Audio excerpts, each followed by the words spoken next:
Hi everyone, welcome back. So we are going to be reacting to a Prince song called Joy in Repetition. And this was sent over and requested by Hein. So thank you so much, Hein.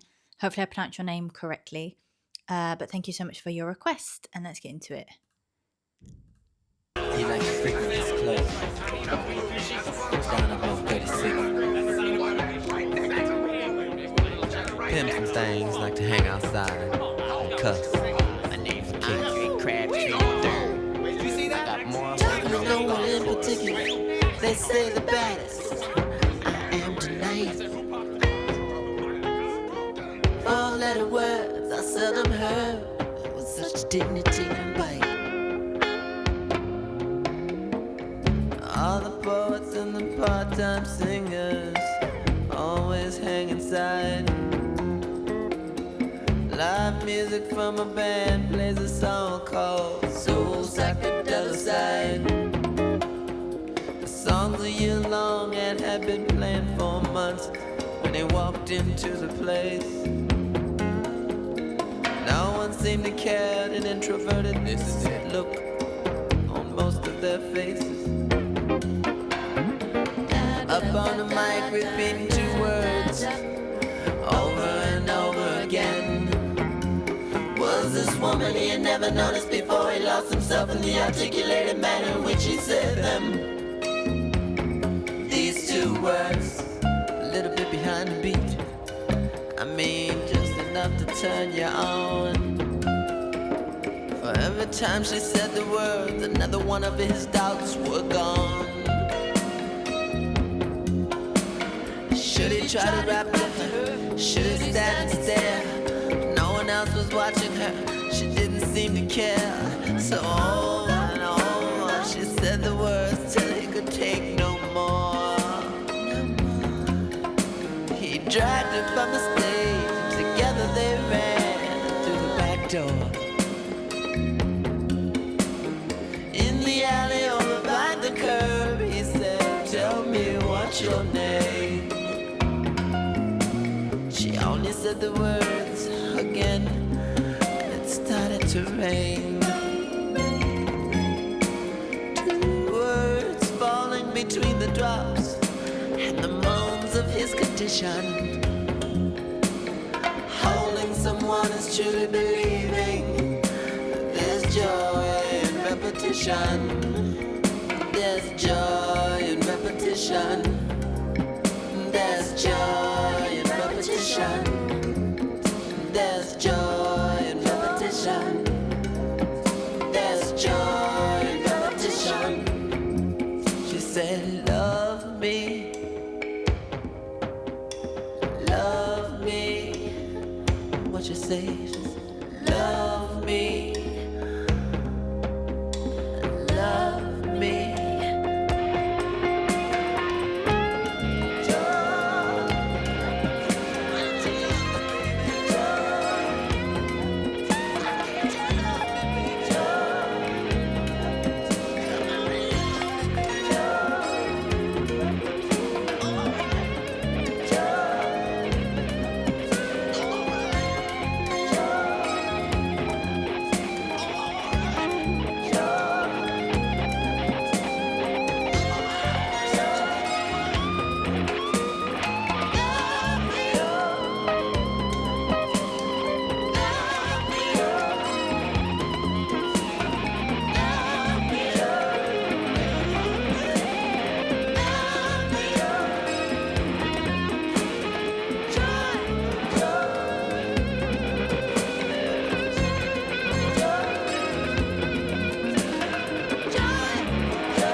Oh my god, that cut off so like so quickly. I wish that was like a little bit of a fade there, so I could kind of like.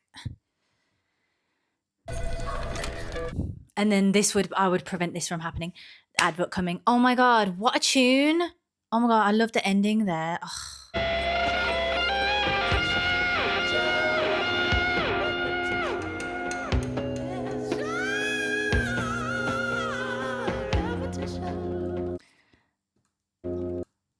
Oh my god, see, it doesn't give me enough time. Oh my gosh. You like frequency close. But what a tune again! Prince has done it again. Um, wow, amazing! Like absolutely incredible. Like I love this one. Again, one of his like sensual tracks that because when I saw the title, the title of the song, I was like, "Joy in Repetition." I thought it was going to be, I don't know, something more. I guess I assumed it was going to be quite biblical. I don't know why. That's just the title of the song, but I just love his. I just love these kind of songs that he does that are very sensual but very like the ones that are subtle because he has like a whole bunch of like different sensual songs that are very like what's the word, very direct and very obvious in terms of the sensual nature of the lyrics and of the vibe and even like of his voice and stuff like that. But this one was really subtle and really sort of not as, it was more nonchalant in terms of like the sensual, the sexual, I should say. That's why I feel like it was more sensual than sexual, where he has songs that are all more sexual and more overt. But this one was a lot more nonchalant in that aspect, and I really liked that. I loved, and I feel like the instrumental was doing more of the um explaining of the situation, if that makes sense. Obviously, the lyrics were doing that too. I'm gonna get the lyrics up now because I feel like I just want to see it while I'm explaining because again, sometimes I never like really pay too much attention to the lyrics when I'm like taking in a song. Wow, the lyrics are quite almost like prose, almost like like not like lyric structure. Talking to one in particular, they said, "The baddest I am tonight. Four-letter words are seldom heard with such dignity and bite.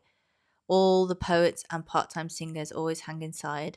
Live music from a band plays a song called Soul Psychodelicide. Delicide. The song's a year long and had been playing for months when he walked into the place. No one seemed to care and introverted. This is it. Look on most of their faces." Up on the mic, repeating two words over and over again, was this woman he had never noticed before. He lost himself in the articulated manner in which she said them.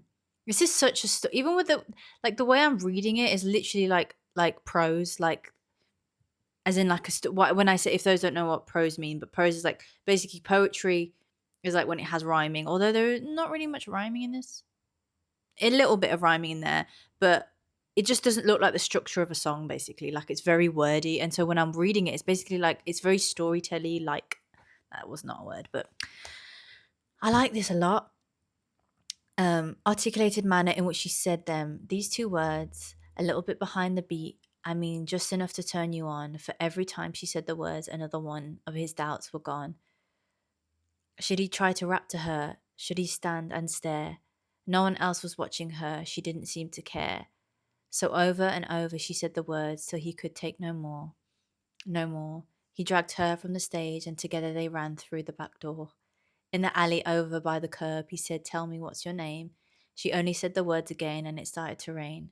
Two words, falling between the drops and the moans of his condition. Holding someone is truly believing there's joy in repetition. Holding someone is truly believing there's joy in repetition. There's joy in repetition. She said, "Love me, love me." What she say? She say, "Love me, love me." So those are the two words. I was like, what were the two words? Joy, why don't you love me? Baby Joy, why can't you love me? Come on, love me. Joy in repetition. All right, joy in repetition. So this is really beautiful, actually. Like, I feel like, because when I started reading it, I was thinking, wait, is this like not what I, but is this not what about I is this not about what I thought it was about?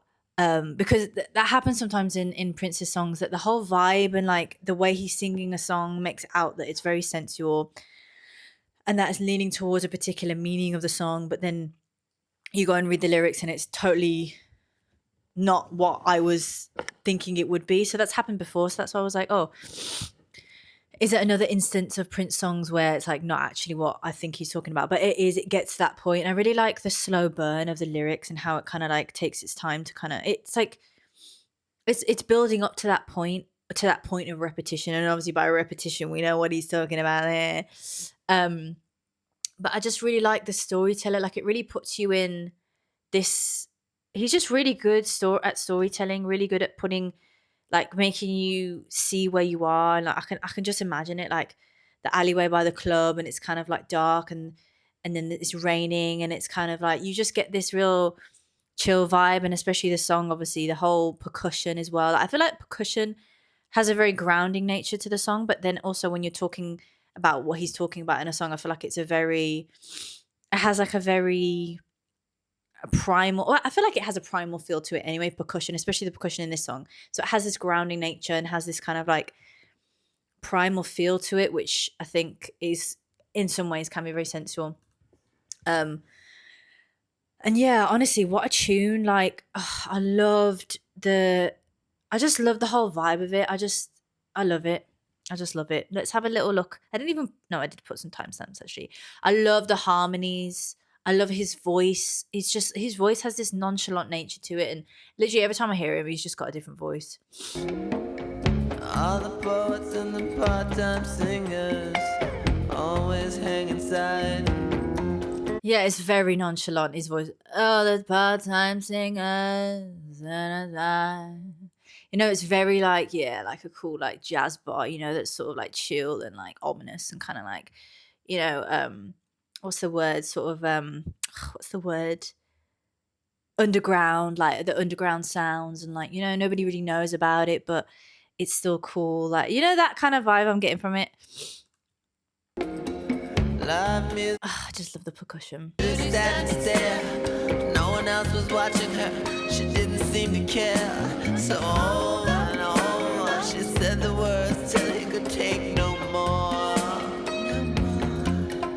He dragged her from the stage. Together they ran through the back door.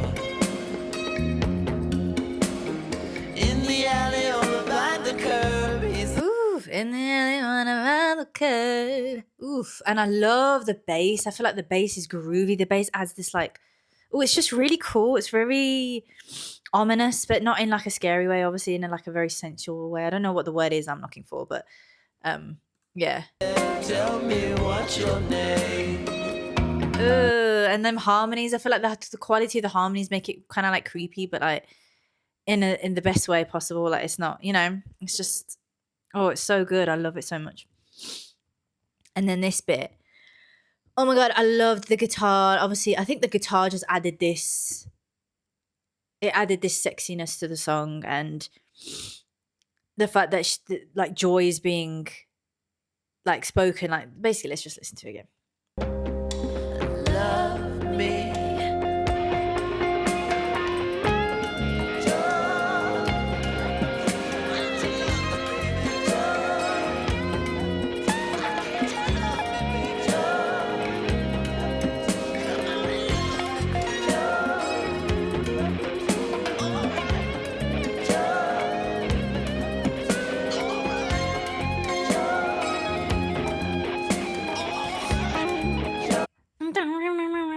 And I love, I've said this before in another song that I've listened to, probably a lot of songs, but one of the earlier ones that I listened to, as in like early on my channel, not early for Prince, but like one of the first few songs I listened to, I picked up on something that it could have been, I don't know which one it was actually, but what I noticed, obviously, he very much, he's great at communicating feelings in a subtle way, in a way that's not obvious, in like an ambiguous way, that he could be leaning towards this, the act of, you know, making love or whatever, but it's also could be talking about other things as well. But I think the song, and I think songs in general really follow like the progression. Like it starts off slow, then it gets speech to the peak, and then it goes down, which obviously is, you know, mirroring another act that he's potentially talking about. And I've picked this up on a lot of his music as well. But I think in general, like the structure of a song in general, not just Prince, like I think song making, obviously not every song has this structure, but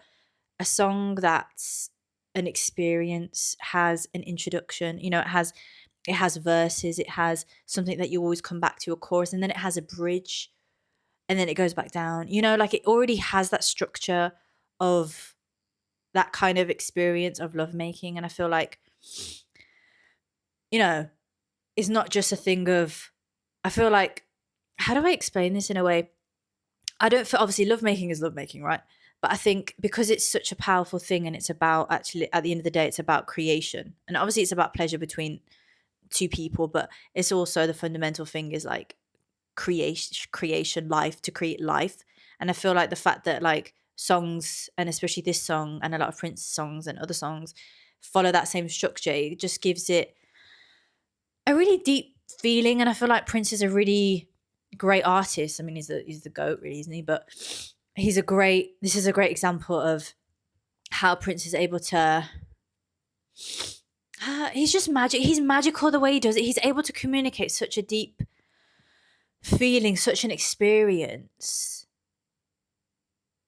And not even with the lyrics. Like the lyrics are quite like, yes, he's telling a story, but he's not describing the acts, but he kind of is, but he isn't. He's very great at doing things in a subtle way, but that's so, can be ambiguous, but at the same time can be quite like straightforward. Like we kind of know what he's talking about, but it's, I don't know how to explain it. He's just really good at the art of songwriting, the art of that subtle art of songwriting, of creating a song. And obviously he has other ways that he creates songs, and that's why he's so great, because he's able to do loads of different variations of songs. But I feel like this particular song is so subtle, ambiguous, but also direct, and like it's just like, I don't know, it's just the perfect balance of everything. I don't know if I'm trying to come up with words, and I think that's the whole point. Like you can't even put words to the song. The song itself is just what it needs to be. Does that make sense? I hope I'm not just waffling, but it's sometimes with Prince, I'm like, I don't even know what to say, you know? And I try my best to try and put things into words, but I think that's the whole point of it. It's like you can't always put things into words with him. But I just love, and like how it goes down as well, like how it reaches its peak and all that guitar, and then kind of, you know, and I just love it.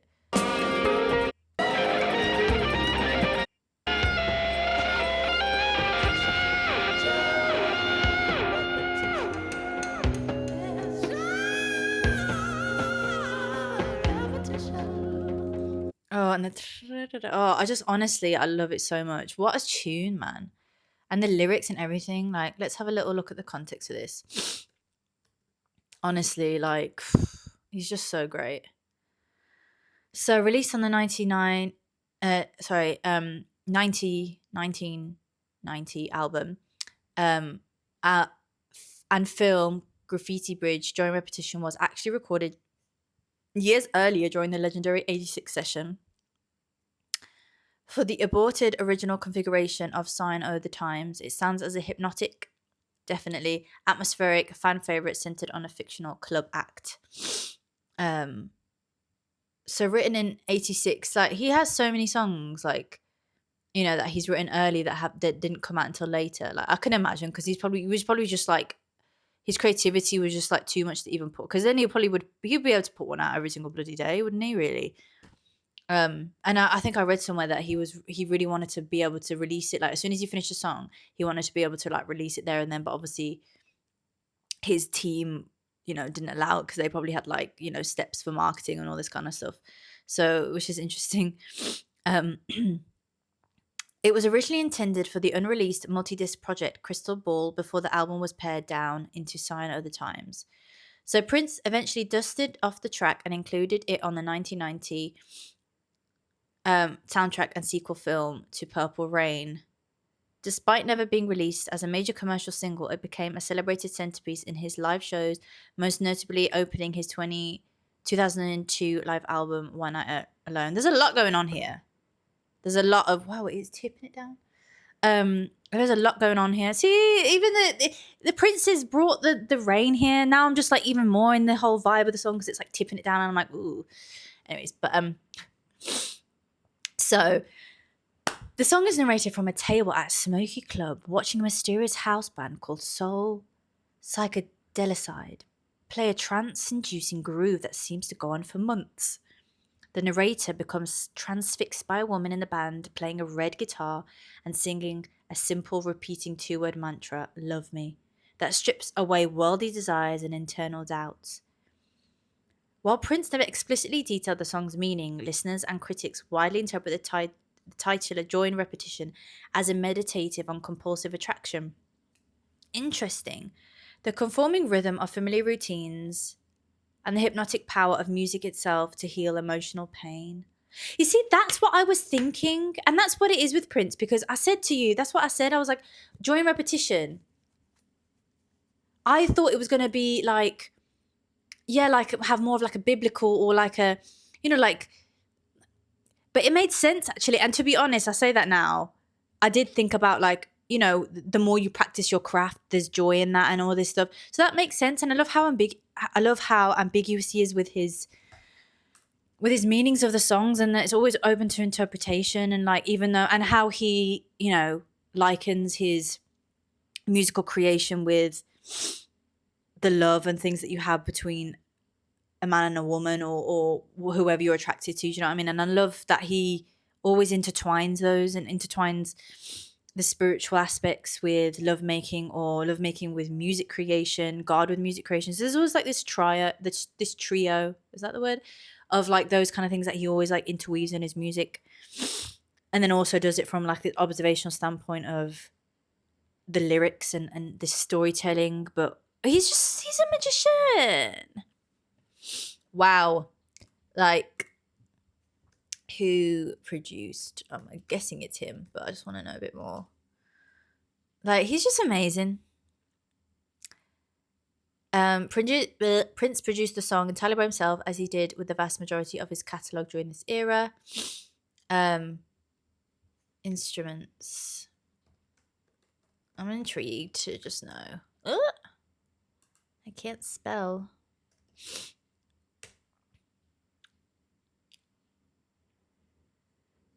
So lead and rhythm, electric guitar, keyboards and synthesizers, drums, drum machine. Yeah, live percussion.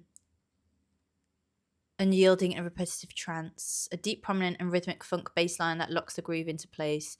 Used to create the lush, moody, hypnotic background pad that established the song's smoky club atmosphere, which is the keyboards and the synthesizers. Yeah, the song features an incredibly expressive, bluesy, and famously fluid guitar solo that dominates the second half of the track. I think that bit is like my fave. I love all of it, to be honest. Like, what a tune! What another tune! So thank you so much to Hein for requesting this. I'm really grateful. If anybody else does have a request, there is a link in the description to send any over. But yeah, thank you so much for watching. Until next time, bye.